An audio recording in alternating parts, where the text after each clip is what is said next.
بسم اللہ الرحمن الرحیم۔ شروع اللہ کے نام سے جو بڑا مہربان نہایت رحم والا ہے۔ آپ اس بات سے بخوبی آگاہ ہیں،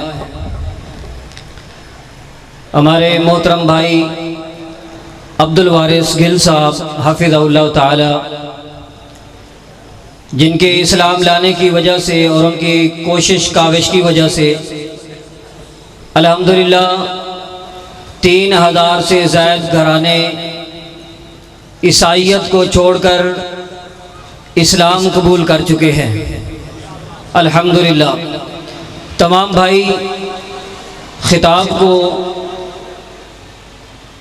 غور سے سماعت فرمائیں، انشاءاللہ آپ کے سامنے وہ اپنا درد دل بیان کریں گے۔ قرآن و حدیث کی روشنی میں تمام احباب جگہ جہاں پہ ملتی ہے قریب قریب ہو جائیں انشاءاللہ۔ بلا تاخیر خطاب کے لیے دعوت دیتا ہوں محترم بھائی عبدالوارث گل صاحب۔ نحمد و نصلی علی رسولہ الکریم، اما بعد فاعوذ باللہ من الشیطان الرجیم، بسم اللہ الرحمن الرحیم۔ قال اللہ سبحانہ وتعالی فی القرآن المجید فی القرآن الحمید، وما ارسلناک الا رحمتا للعالمین۔ وقال رسول اللہ صلی اللہ علیہ وسلم، ترکتکم علی ملت بیضاء لیلها کنہارها۔ صدق اللہ العظیم۔ ربی اشرح لی صدری ویسر لی امری واحلل عقدۃ من لسانی یفقہوا قولی۔ ربی زدنی علما، آمین یا رب العالمین۔ ہر طرح کی تعریف اللہ سبحانہ وتعالی کے لیے ہے جو رب ہے تمام جہانوں کا، اور جس کے اختیار میں ہم سب کی جان ہے، اور بالآخر ہم سب کو اسی کی طرف لوٹ کر جانا ہے۔ اور کروڑوں درود و سلام نبی کریم صلی اللہ علیہ وسلم کی ذات اقدس پر کہ جنہوں نے بھٹکی ہوئی انسانیت کو ایک ایسا صراط مستقیم عطا کیا کہ جس پر چلنے کا انعام اللہ کے یہاں وسیع جنتیں ہیں۔ مجھ سے قبل ماشاءاللہ اتنا خوبصورت وہ بیان چل رہا تھا کہ اگر میں ان کو دیکھتا نہ تو مجھے یہی محسوس ہو رہا تھا جیسے قاری صہیب میر محمدی صاحب بیان کر رہے ہیں۔ اللہ سبحانہ وتعالی ہمارے بھائی کے علم و عمل میں برکت عطا فرمائے۔ میرے عزیز، چونکہ آج ہم سیرت النبی صلی اللہ علیہ وسلم کانفرنس میں موجود ہیں، تو میرے ذمہ ہے کہ میں سیرت کا ایک ایسا پہلو کہ جو نہ صرف رسول اللہ صلی اللہ علیہ وسلم کی حیات طیبہ میں نمایاں ترین پہلو ہے، بلکہ یہ کہ ہم نے اس کو یکسر فراموش کر رکھا ہے۔ رسول اللہ صلی اللہ علیہ وسلم کے بارے میں اللہ سبحانہ وتعالی کا جو قرآن ہے وہ کہتا ہے کہ وَمَا أَرْسَلْنَاكَ إِلَّا رَحْمَةً لِلْعَالَمِينَ، ہم نے نہیں بھیجا محمد صلی اللہ علیہ وسلم کو مگر تمام جہان والوں کے لیے رحمت بنا کر۔ آپ یقین کیجئے کہ جب دل کی نگاہوں سے اللہ سبحانہ وتعالی کا قرآن پڑھتے ہیں، جب دل کے کانوں سے رسول اللہ صلی اللہ علیہ وسلم کا فرمان سنتے ہیں، تو کائنات میں وہ چاہے انسان ہو، چاہے حجر ہو، چاہے شجر ہو، چاہے بحر و بر، رسول اللہ صلی اللہ علیہ وسلم کے لیے ان کے لیے سراپا رحمت کا نمونہ پیش ہوتے ہیں۔ ہم نے دیکھا کہ یہ وہی زمین تھی کہ جہاں پر اللہ سبحانہ وتعالی کو چھوڑ کے باقی سب کی عبادت کی جاتی تھی، یہاں تک کہ حجر کی بھی عبادت کی جاتی تھی، شجر کی بھی عبادت کی جا رہی تھی، چاند اور ستاروں کی عبادت کی جا رہی تھی، شمس و قمر کی بھی عبادت کی جا رہی تھی، پتھروں کی عبادت کی جاتی تھی، یہاں تک کہ انسانی اعضاء کی عبادت کی جاتی تھی۔ اگر نہیں کی جاتی تھی تو اللہ سبحانہ وتعالی جو واحدہ و یکتا ہے، اکیلا ہے، تنہا ہے، جو کائنات کا خالق، مالک، رازق ہے، بس اسی کی عبادت نہیں کی جا رہی تھی۔ لیکن رسول اللہ صلی اللہ علیہ وسلم جب رحمت للعالمین بنا کر بھیجے گئے تو آپ علیہ السلام نے بتایا کہ تمہارے رب کا حق کیا ہے۔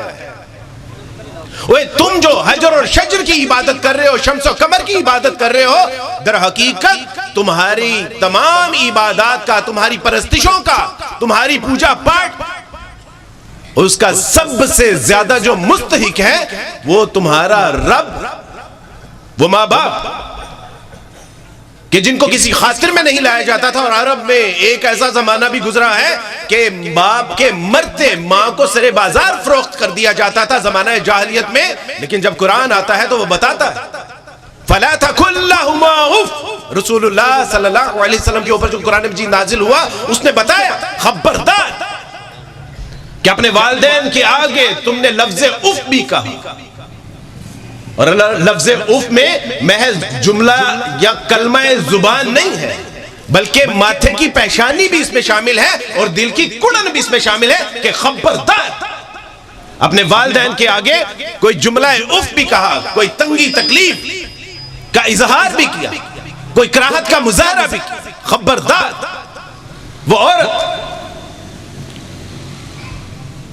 کہ جو آج رسول اللہ صلی اللہ علیہ وسلم کے دامن سے نکلنے میں اپنے لیے آزادی سمجھتی ہے، وہ جان لے پتر کہ ذلت اور رسوائی تو تیرا مقدر ہو سکتی ہے لیکن رسول اللہ صلی اللہ علیہ وسلم کے دامن سے نکلنے کے بعد عزت، شہرت، مقام و مرتبہ نہیں مل سکتا. ہاں ذلت اور رسوائی مل سکتی ہے. وہ عورت کہ جس کو بیڑ بکری کی طرح کاٹ دیا جاتا تھا، جس کا بیڑ بکری کی طرح خون بہا دیا جاتا تھا اور کوئی پوچھنے والا نہیں تھا. وہ عورت کہ جس کو ماتھے کا تلک سمجھا جاتا تھا. وہ عورت کہ جس کو پیدا ہوتے ہی زمین کے اندر جو ہے وہ درگور کر دیا جاتا تھا. اس عورت کو رسول اللہ صلی اللہ علیہ وسلم نے مقام دیا کہ اگر یہ بیٹی ہے تو تمہارے لیے جنت کے درمیان آڑ بنا دی گئی ہے. اگر یہ بیوی ہے تو تمہارے ایمان کی تکمیل کا ذریعہ بنا دی گئی ہے. اگر یہ ماں ہے تو اس کے قدموں میں تمہارے لیے جنت رکھ دی گئی ہے. اگر یہ بچہ پیدا کرتے ہوئے مر گئی تو اس کے قدم سیدھی جنت میں، اور اگر یہ بچہ پیدا کرتے ہوئے بچ گئی تو جنت سیدھی اس کے قدموں میں. یہ رسول اللہ صلی اللہ علیہ وسلم نے مقام دیا. وَمَا أَرْسَلْنَاكَ إِلَّا رَحْمَةً لِّلْعَالَمِينَ. وہ غلام، وہ لونڈیاں کہ جن کی عرب معاشرے میں کوئی وقت نہیں تھی، ان کو بیڑ اور بکری کی طرح کاٹ دیا جاتا تھا، کوئی پوچھنے والا نہیں ہوتا تھا. رسول اللہ صلی اللہ علیہ وسلم کے دور ایک صحابی نے جب ایک غلام کے ساتھ سختی کا مظاہرہ کیا، رسول اللہ نے یہاں سے قمیض پکڑ کے کھینچی اور کہا کہ جس طرح تو اس کا مالک ہے تیرے اوپر بھی کوئی مالک ہے. وہ صحابی کہتے ہیں کہ میں نے دوسرے ہی لمحے اس غلام کو آزاد کر دیا. رسول اللہ صلی اللہ علیہ وسلم بستر مرگ پر ہے، آخری لمحات، اور آپ علیہ السلام نصیحت کیا فرما رہے ہیں کہ دیکھو مسلمانوں، نماز کو لازم پکڑنا اور اپنے غلاموں کے اوپر سختی نہ کرنا. وَمَا أَرْسَلْنَاكَ إِلَّا رَحْمَةً لِّلْعَالَمِينَ. میرے رسول اللہ صلی اللہ علیہ وسلم ایک اور اتنا واضح اور نمایاں اللہ کے رسول صلی اللہ علیہ وسلم نے زمانوں کے لیے کردار چھوڑا، لیکن ہم مسلمانوں نے تو اس کو چھوڑ. آج ہم دیکھتے ہیں کہ غیر مسلم تو اس کو اپنا رہے ہیں لیکن اپنے اس کو چھوڑتے جا رہے ہیں. اور وہ رسول اللہ صلی اللہ علیہ وسلم کے اوپر جو نازل ہونے والا قرآن ہے، وہ اس میں اللہ سبحانہ وتعالی نے فرمایا کہ وَاعْتَصِمُوا بِحَبْلِ اللَّهِ جَمِيعًا وَلَا تَفَرَّقُوا. دیکھو لوگوں، اللہ سبحانہ وتعالی کی رسی کو مضبوطی کے ساتھ تھام لو اور دیکھو تفرقہ میں نہ بٹنا، فرقہ واریت میں نہ بٹنا، گروہ نہ بن جانا. اور اگر تم نے یہ روش اختیار کی تمہاری ہوا اکھڑ جائے گی. اور آج دیکھیں ہم دیوبندی، اہل حدیث، بریلوی، حنفی، شافعی، مالکی، اہل تشیع سب کچھ ہے، اگر نہیں ہے تو مسلمان نہیں ہے. آج مسجدوں کے باہر لکھا ہوا ہے کہ مسجد اہل سنت والجماعت یہاں فلاں کا داخلہ منع ہے، یہاں فلاں کا داخلہ منع ہے، یہاں فلاں کا داخلہ منع ہے. اور رسول اللہ صلی اللہ علیہ وسلم کے اوپر جو قرآن نازل ہو رہا ہے وہ کہتا ہے کہ وَاعْتَصِمُوا بِحَبْلِ اللَّهِ جَمِيعًا وَلَا تَفَرَّقُوا. خبردار. اور ایک مقام پہ رسول اللہ صلی اللہ علیہ وسلم کو مخاطب کر کے کہا کہ اللہ کے رسول صلی اللہ علیہ وسلم، جن لوگوں نے اپنے آپ کو فرقہ واریت میں مبتلا کر لیا، آپ کا ان کے ساتھ کوئی تعلق نہیں ہے. رسول اللہ صلی اللہ علیہ وسلم نے ہمارے لیے جو پیغام لے کے آئے اس میں ایک رسول اللہ صلی اللہ علیہ وسلم کا پیغام یہ بھی تھا کہ انما المؤمنون اخوہ. اوے چلیو مسلمانوں، ایمان والو، تم آپس میں بھائی بھائی ہو. اور رسول اللہ صلی اللہ علیہ وسلم نے ایک ایسے دور کہ جس میں گھوڑا آگے بڑھانے پہ جھگڑا، پانی پینے پلانے پہ جھگڑا، یہاں تک کہ ایک باغ کی چڑیا جب اڑ کے دوسرے باغ میں جاتی تھی تو اتنی نفرت ان کے دلوں میں پائی جاتی تھی کہ اس بات پہ جنگ و جدل ہو جایا کرتی تھی کہ تیرے باغ کی اڑنے والی چڑیا میرے باغ میں کیوں آ کر بیٹھی، اور اس جنگ کے اندر ان کی نسلیں جو ہے وہ کھپا دی جاتی تھی۔ اور رسول اللہ صلی اللہ علیہ وسلم جب آئے تو تمام قبائل کو رسول اللہ صلی اللہ علیہ وسلم نے شیر و شکر کر دیا، اور کیا فرمایا کہ انما المؤمنون اخوہ، اور چاہے حبشی ہے وہ حبش، بلال حبشی ہے حبش سے ہے، سلمان فارسی ہے وہ فارس سے ہے، کوئی جو ہے وہ افریقہ سے ہے، کوئی چین سے ہے، کوئی ہندوستان سے ہے، کوئی ہند سے ہے، کوئی سندھ سے ہے، لیکن ان کے رنگ و نسل کو بلا امتیاز رکھ کے ان تمام کو شیر و شکر کر دیا۔ رسول اللہ صلی اللہ علیہ وسلم جب مدینہ میں جاتے ہیں تو مدینہ میں ایک ایسی مواخات کا ایک مثال قائم کرتے ہیں کہ نہ چشمہ فلک نے اس سے پہلے دیکھی تھی اور نہ ہی چشمہ فلک اس کے بعد دیکھے گی۔ آپ علیہ السلام نے تمام قبائل کو، تمام رنگ و نسل کو، تمام سرحدوں کو پاؤں کے تلے روند کے سب کو بھائی بھائی بنا دیا، کس بنیاد پہ؟ کہ لا الہ الا اللہ محمد رسول اللہ صلی اللہ علیہ وسلم پڑھنے والے یہ سب ایک۔ اور آج آپ دیکھیں رسول اللہ صلی اللہ علیہ وسلم نے فرمایا کہ المسلمون کجسد واحد، کہ یہ جو مسلمان ہیں یہ جسد واحد کی طرح ہیں، ان کے کسی ایک جسم میں کوئی تکلیف ہو تو پورا جسم اس تکلیف کو محسوس کرتا ہے۔ آج ہم نے بلا دیا، اور رسول اللہ صلی اللہ علیہ وسلم کے اس پیغام کو ہم نے یکسر بلا دیا، اور پوری دنیا میں اللہ سبحانہ وتعالی نے ذلت اور رسوائی کا توق ہمارے گلے میں ڈال دیا۔ آج دیکھیں، اب کینیڈا کہتا ہے کہ وہ اسٹینڈ ود اسرائیل، امریکہ کہتا ہے وہ اسٹینڈ ود اسرائیل، دیگر ممالک کہتے ہیں کہ وہ اسٹینڈ ود اسرائیل۔ کوئی ایک ملک بھی ہے کہ جس نے یہ کہا ہو کہ وہ stand with the innocent Palestine? کوئی یہ تنقید کرتے ہوئے آپ کو نظر آئیں گے کہ یہ تو رافضی ہیں، یہ تو شیعہ ہیں، لیکن کبھی کسی نے یہ کہا بحیثیت قوم، بحیثیت امت، بحیثیت مسلمان کہ yes we stand with the innocent Palestine، ہم مظلوم فلسطینیوں کے ساتھ کھڑے ہیں، اور وہ پوچھ رہے ہیں، وہ چیخ چیخ کر پوچھ رہے ہیں کہ آئین امت مسلمہ، اے امت مسلمہ کہاں پہ؟ اور جب ان بچوں نے دیکھا کہ ہم ان کے اجتماعی جنازے پڑھا رہے ہیں، غائبانہ جنازے پڑھا رہے ہیں، تو ایک بچی نے پیغام دیا، اس نے کہا کہ ہمارے غائبانہ جنازے پڑھانے کی ضرورت نہیں ہے، ہاں اگر غائبانہ جنازہ پڑھانا ہے تو امت مسلمہ کا پڑھو کہ جو مر چکی۔ آج آپ کو ملیں گے گروہ ملیں گے، آج آپ کو جو ہے جماعتیں ملیں گی، آج آپ کو جلسے اور جلوس ملیں گے، لیکن امت نہیں ملے گی۔ اور اس وقت ضرورت اس بات کی تھی کہ ہاں وہ اقبال نے جس کو کہا تھا کہ بتانے رنگ و خون کو توڑ کر ملت میں گم ہو جا، نہ تو رانی رہے باقی نہ ایرانی نہ افغانی، میاں نے شاخ سارا صحبت مرغے چمن کب تک، تیرے بازو میں ہے پرواز شاہین کوہستانی، یقین افراد کا سرمایہ تعمیر ملت ہے، یہ وہ قوت ہے جو صورت کرے تقدیر ملت ہے، یقین افراد کا سرمایہ تعمیر ملت ہے، یہ وہ قوت ہے جو صورت کرے تقدیر ملت ہے۔ سبق پھر پڑھ صداقت کا، عدالت کا، شجاعت کا، اوے چلیا لیا جائے گا تجھ سے کام دنیا کی امامت کا، اوے ہم نے تو شیر و شکر ہونا تھا، ہم نے تو امت واحدہ بننا تھا، لیکن ہم تو گروہ گروہ بن، ہم تو فرقہ فرقہ بن۔ میرے دوستو بھائی، اللہ کے رسول صلی اللہ علیہ وسلم کی حدیث، آپ علیہ السلام نے فرمایا، آپ علیہ السلام نے فرمایا کہ دیکھو میں تمہیں ایک ایسی چیز نہ بتاؤں کہ جو نوافل سے، جو صدقہ سے، جو خیرات سے، جو نماز سے بھی افضل ہے؟ صحابہ نے کہا کہ جی اللہ کے رسول صلی اللہ علیہ وسلم فرمایا کہ وہ ہے امت مسلمہ کے اندر اتحاد اور اتفاق، اور فرمایا کہ دیکھو میں تمہیں ایک ایسی چیز سے ڈراتا بھی جو مونڈ دینے والی ہے، اور وہ ہے تمہارے باہمی اختلافات۔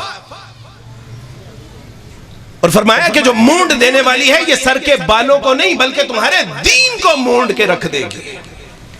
جب تم باہمی اختلافات میں مبتلا ہوگے تو یہ تمہارا دین مونڈ کے رکھ دے گی. اور رسول اللہ نے فرمایا کہ المسلمون کجسد واحد، ایک جسم کی مانند ہے امت مسلمہ، اور ایک جسم کے کسی پہلو میں درد ہوتی ہے تو پورا جسم اس تکلیف کو محسوس کرتا ہے.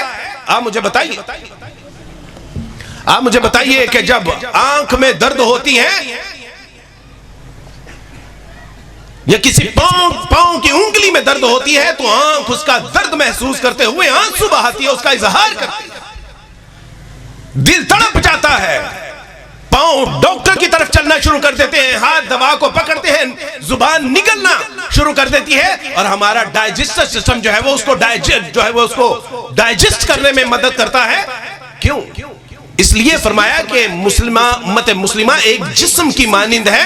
اور اگر ہاتھ کہے کہ مجھے کیا ضرورت ہے دوا پکڑنے کی، پاؤں کہے کہ مجھے کیا ضرورت ہے ڈاکٹر کے پاس جانے کی، آنکھ کہے کہ اگر پاؤں میں درد ہے تو میں رو کے اس کا اظہار کیوں کروں، دل کہے کہ میں بے تاب کیوں ہوں. لیکن آج ہماری یکسر حالت یہی ہوئی پڑی ہے. آج اپنا ذرا محاسبہ کریں. استاد جی فرمانے لگے کہ بیٹا اگر تم جاننا چاہتے ہو کہ تمہارے اندر ایمان موجود ہے تو اگر کوئی مسلمان کسی تکلیف میں مبتلا ہے اور تم اس کی تکلیف کو محسوس نہیں کر رہے تو سمجھ لو کہ حالت ایمان جنازہ نکل چکا ہے. اور اگر فلسطین میں، لیبنان میں، اگر شام میں، عراق میں، کشمیر میں اور برما میں مسلمان تڑپ رہا ہے، کوئی تکلیف اس کے پاؤں میں کانٹا بھی اگر چبھا ہے اور تمہارا دل اس تکلیف کو محسوس کر رہا ہے تو پھر سمجھ لینا کہ تمہارا ایمان ابھی سلامت. اخوت اس کو کہتے ہیں، چبھے کانٹا جو کابل میں تو پاک و ہند کا پیرو جوان بیدار ہو جائے. اس کو کہتے ہیں اخوت. کہ فلسطین میں، کشمیر میں، برما میں، شام میں، لیبنان میں اگر کسی مسلمان کے اوپر آنچ ہے تو تمام مسلمان جو ہے وہ بلبلا اٹھے، ان کے سینے کے اندر ایک یلغار پیدا ہو جائے، ان کے گلوں کے اندر شیر کی آواز پیدا ہو جائے کہ yes we stand with the Palestine. لیکن آج ایک پورا سال ہو گیا امت مسلمہ کو پستے ہوئے، بلکتے ہوئے، بھوک اور پیاس میں تڑپتے ہوئے. لیکن ہماری شام میں بھی ویسے ہی گزر رہی ہیں، ہمارے دن بھی ویسے ہی گزر رہے ہیں، ہماری دکان بھی ویسے چل رہی ہے، ہمارا مکان بھی ویسے چل رہا ہے، خاندان بھی ویسے چل رہا ہے، اور ہمارے شادی بیاہ کے فنکشن بھی ویسے ہی چل رہے ہیں. We are Muslim. کیا ہم مسلمان ہیں؟ اور بتا دیا، وہ چند نوجوانوں نے بتا دیا کہ آج ہم بھی تو دعویٰ کرتے ہیں نا کہ ہاں ہم مسلمان ہیں، لیکن بتا دیا کہ اصل اسلام کیا ہوتا ہے. آج وہ تاریخ دہرائی جا رہی ہے کہ جب ہمیں یقین نہیں آتا تھا کہ ہاں 313 950 کے اوپر غالب آ سکتے ہیں تو کئی بار دل پہ شک گزرا ہوگا کہ ہاؤ اٹس پاسبل، یہ کیسے ممکن ہوا ہوگا. اللہ نے کہا کہ یقین نہیں آتا نا، چلو آج میں فلسطین کے اندر ایک میدان لگاتا ہوں اور تمہیں دکھاتا ہوں. اور انہوں نے ایمان کی ایک ایسی زندہ مثال بتا دی، دکھا دی، سمجھا دی. انہوں نے بتا دیا کہ دیکھو جو اللہ سبحانہ وتعالی ان الذین قالوا ربنا اللہ ثم استقاموا تتنزل علیہم الملائکہ الا تخافوا ولا تحزنوا وابشروا بالجنۃ التي کنتم توعدون. اور تم بھی کہتے ہو اشہد ان لا الہ الا اللہ واشہد ان محمد رسول اللہ، اور ایک وہ مجاہد ہے کہ جو کہتا ہے کہ ہاں ہم ایمان لے کے آئے اللہ سبحانہ وتعالیٰ کے اوپر، اس کے رسولوں کے اوپر، اس کی کتابوں کے اوپر، اس کی جنت اور جہنم کے اوپر ہاں ہم ایمان لائے. اور پھر اللہ سبحانہ وتعالیٰ کے فرشتے ان کو مبارکباد دیتے ہیں کہ اگر تم ایمان لے کے آئے ہو تو پھر دنیا میں بھی تمہارے لیے بشارتیں ہیں اور جنت بھی تمہارے منتظر. ایک ہم بھی ہیں کہ جو ایمان کا دعویٰ کرتے ہیں، لیکن ایک وہ ہیں جو اللہ کے شیروں میں سے شیر، اللہ کے دلیروں میں سے دلیر، وہ جن کے ہاتھ میں تلوار ہے، وہ جن کی آواز میں یلکار ہے، اور پوری دنیا کے بدماش اکٹھے ہو کے ان کے اوپر حملہ آور ہیں. وہ پھر بھی کہہ رہے ہیں کہ انشاءاللہ فتح یاب ہم ہی ہوں گے. دس از دا ایمان. اور اللہ سبحانہ وتعالیٰ سے زندہ قرآن وہ کہتا ہے کہ وَلَا تَحِنُوا وَلَا تَحْزَنُوا وَأَنْتُمُ الْأَعْلَوْنَ إِن كُنتُم مُؤْمِنِينَ. اوے چلے ہو پریشان ہوں دی لوڑ نہیں، اوے گھبران دی لوڑ بھی نہیں، اوے غم زدہ ہون دی بھی کوئی لوڑ نہیں، اوے تسی ہوئی غالب رہو گے. بس ضرورت ہے اس گل دی ہے کہ ذرا ایمان دا مظاہرہ بھی تو کرو. اوے آج تو تم جہاد کا نام لینا بھی چھوڑ گئے، آج تو تم رسول اللہ صلی اللہ علیہ وسلم کی سنت کبریٰ کو بھی چھوڑ گئے، آج اپنے مسلمانوں کے ساتھ کھڑا ہونا بھی بھول گئے. اوے آج تم اتحاد امت کا درس بھی بھول گئے. اوے کم سے کم اتنی جرت تو پیدا کرو. ٹھیک ہے ہم جہاد نہیں کر سکتے، حالات نہیں ہیں، لیکن کیا اللہ سبحانہ و تعالیٰ کے قرآن کے اندر جو جہاد کی آیتیں ہیں کیا ان کو پڑھ کے اپنے ایمان کو گرما بھی نہیں سکتے؟ اور قرآن کہتا ہے آپ سے وَمَا تُقَاتِلُونَ فِي سَبِيلِ اللَّهِ. اوے کیا تکلیف پڑ گئی ہے تمہیں کہ جب غریب اور مظلوم اور بوڑھے اور بچے اور عورتیں پکارتی ہیں تو کیوں جو ہے وہ اپنے آپ کو جو ہے وہ کمزور تصور کرتے ہو، اور کیا موت پڑ جاتی ہے تم کو. وَمَا تُقَاتِلُونَ فِي سَبِيلِ اللَّهِ. آج ہم کہتے ہیں کہ جہاد کا نام لیا تو بس غائب ہو جائیں گے. سو واٹ ہوتے ہیں تو ہو جائیں، لیکن اللہ کے قرآن کا جو پیغام ہے وہ پہنچائیں، رسول اللہ صلی اللہ علیہ وسلم کی جو سنت ہے وہ سنائیں گے. کیا ہو جائے گا؟ زیادہ سے زیادہ موت آ جائے گی نا، تو وہ قرآن نے پہلے ہی فیصلہ کر دیا. اینما یدرککم الموت. موت تو تم کو آ کے رہے گی. وَلَوْ كُنْتُمْ فِي بَرُوجٍ مُشَيَّدَةٍ. اپنے آپ کو محفوظ قلعوں کے اندر بھی بند کر لو گے، اوے موت تو تمہیں آ کر رہے گی. اور اگر اللہ سبحانہ و تعالیٰ کا قرآن سناتے ہوئے مرو گے، رسول اللہ کا پیغام پہنچاتے ہوئے مرو گے، اوے اتحاد امت کا درس دیتے ہوئے مرو گے، اوے لوگوں کے سینوں کے سینے کے ساتھ ملاتے ہوئے مرو گے، اوے مسلمانوں کے اندر محبت پیدا کرتے ہوئے مرو گے، تو اللہ کے رسول صلی اللہ علیہ وسلم اوے دونوں ہاتھ کھول کے تمہارے لیے استقبال کرنے کے لیے کھڑے ہوں گے. جان دے دی کہ دی ہوئی اسی کی ہے. اوے حق تو یہ ہے کہ حق ادا نہ ہوا. اگر اس کام میں اگر کام کرتے کرتے موت آ بھی گئی، اللہ کی قسم پھر بھی اللہ سبحانہ و تعالیٰ نے یہ جو 18 انچ کا چوڑا سینہ اور یہ جو گرجدار آواز دی ہے، اوے پھر بھی اس کا حق ادا ہونے والا نہیں. میرے دوستو بھائیو، رسول اللہ صلی اللہ علیہ وسلم کا جو درس اتحاد، اوے آج ہم نے قرآن کو بھی چھوڑ دیا، رسول اللہ کے پیغام کو بھی چھوڑ دیا. اوے آج فرقہ ہو گئے، پھیتی ہو گئے، اور دشمن ہمیں اہل حدیث دیوبندی بریلوی حنفی شافی مالکی شیعہ سمجھ کے نہیں مار رہا، وہ ہمیں مسلمان سمجھ کے مار رہا ہے. اور حشر والے دن ہم اس لیے مار کھائیں گے کہ ہم تو دنیا میں مسلمان تھے. اور میرے دوستو بھائیو، جب اسلام قبول کیا تو اسلام قبول کرنے کے بعد میں ایک جگہ پر سامان خرید رہا تھا. تو سامان خریدتے ہوئے آپ دعا کریں کہ شاہ جی نہ آ جائے میرے ہوتے ہوئے، وہ اگر آگے تو مجھ سے بات نہیں ہوگی. اللہ سبحانہ و تعالی ہمارے بڑوں کو ہمارے سروں پہ سلامت رکھے. اسلام قبول کرنے کے بعد ایک جگہ میں کچھ سودا سلف خرید رہا تھا، تو ایک صاحب ملے جو مجھے زمانہ عیسائیت میں جانتے تھے، اور مجھے کہنے لگے کہ عبدالوارث بھائی بڑی مبارک ہو، آپ نے اسلام قبول کر لیا. تو اسلام قبول کرنے کے بعد آپ کون سے مسلمان ہوئے ہیں؟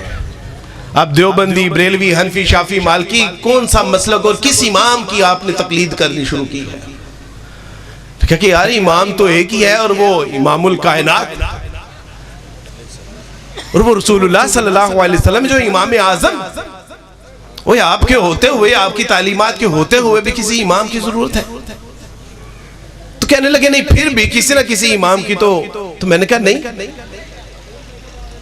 میں نے کہا میں نے تو قرآن و حدیث کو پڑھا ہے، قرآن و سنت کو پڑھا ہے.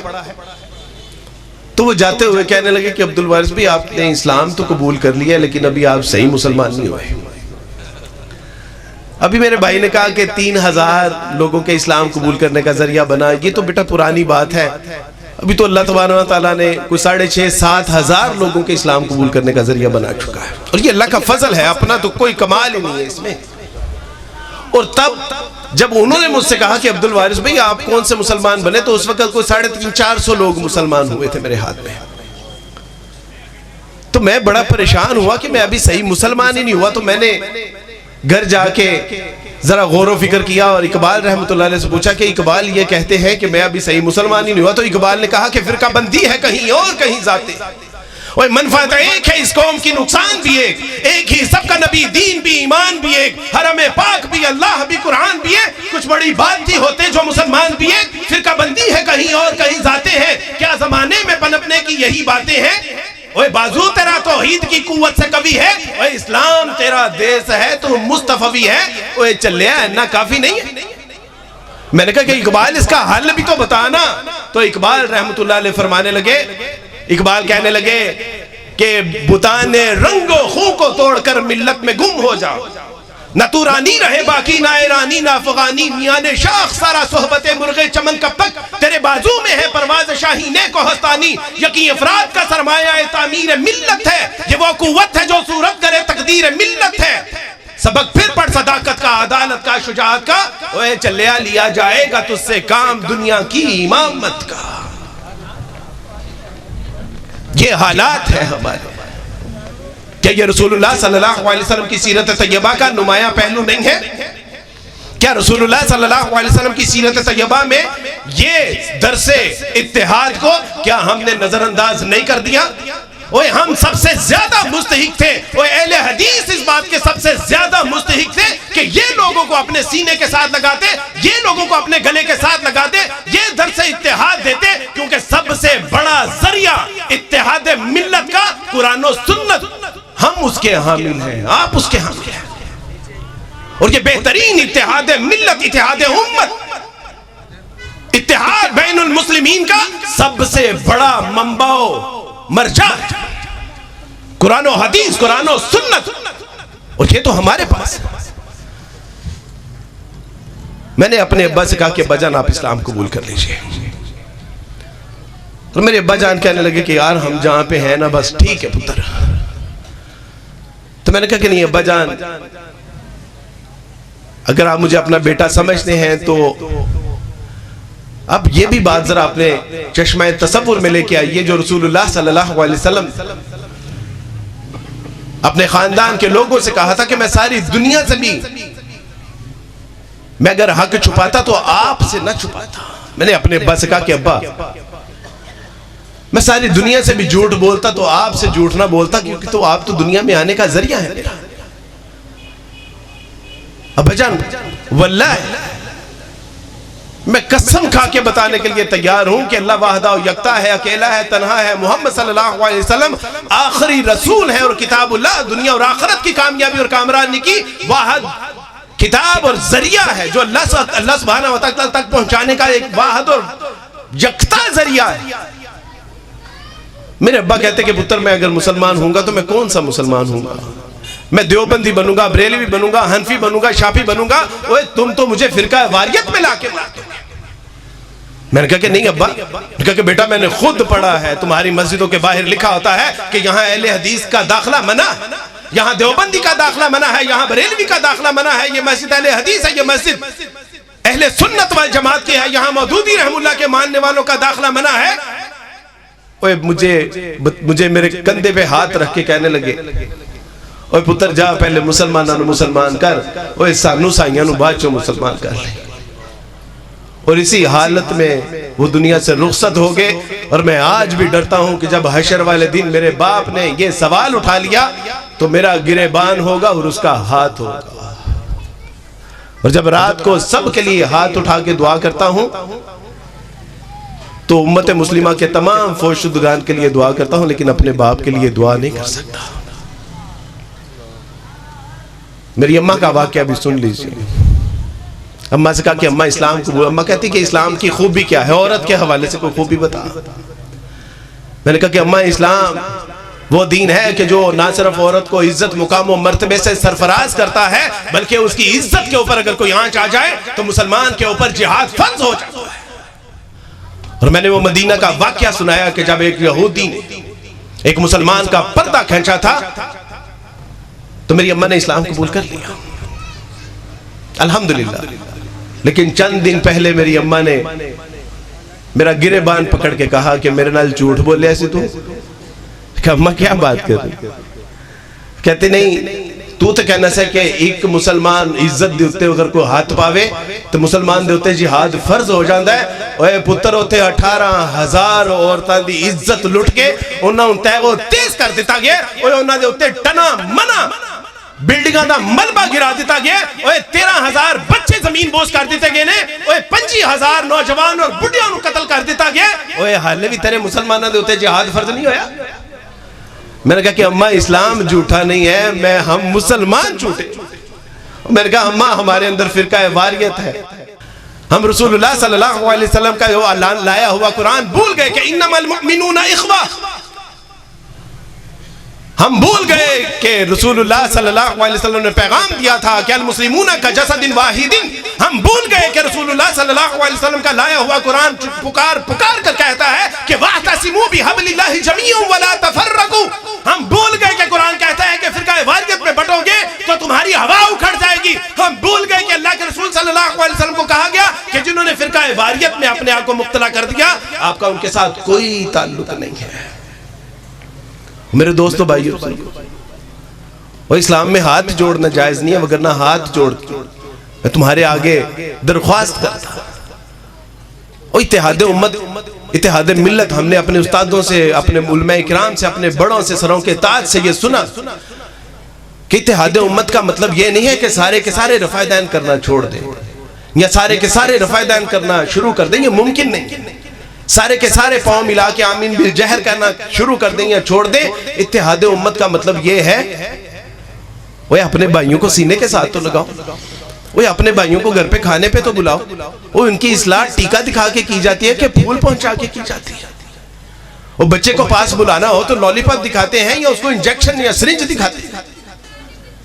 میرے دوستو بھائی بزرگوں, آخری بات کر کے اجازت چاہوں گا. اور بڑی بری مثال ہے, یہ بڑی بری مثال ہے جو میں دینے لگا ہوں. ڈون کارلیون شیطانی دنیا کا بہت بدبخت اور بدماش انسان. بچپن میں اس کا باپ قتل کر دیا جاتا ہے اور باپ کا بدلہ لینے کے لیے اس کے سینے میں ایک انتقام کی آگ بڑکتی ہے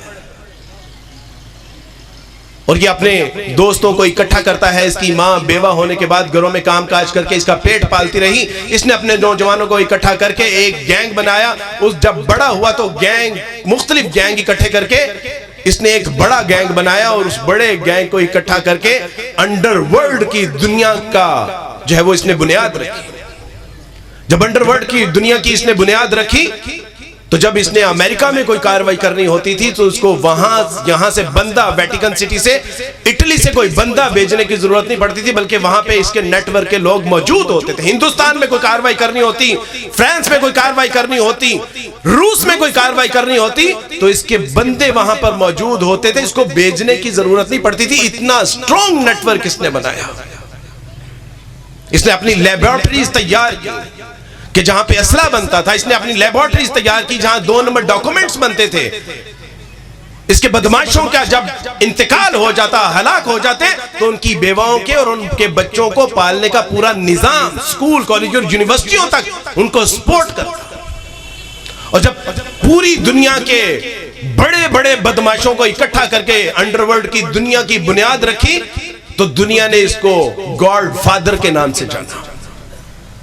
اور وہ ایک بار تمام ممالک کے سربراہان, انڈر ورلڈ کے سربراہان, ہر ملک کا سربراہ وہ جب آئے اور اجلاس میں ایسے بیٹھا ہوا تھا تو اس نے کہا کہ میں نے شیطانی دنیا کا سرغنا ہو کے میں نے تمام شیطانی کام کرنے والوں کو اکٹھا کر لیا ہے, لیکن جو ایک خدا کو ماننے والے ہیں وہ آج بھی تتر بتر ہیں اور اختلافات کا شکار ہیں.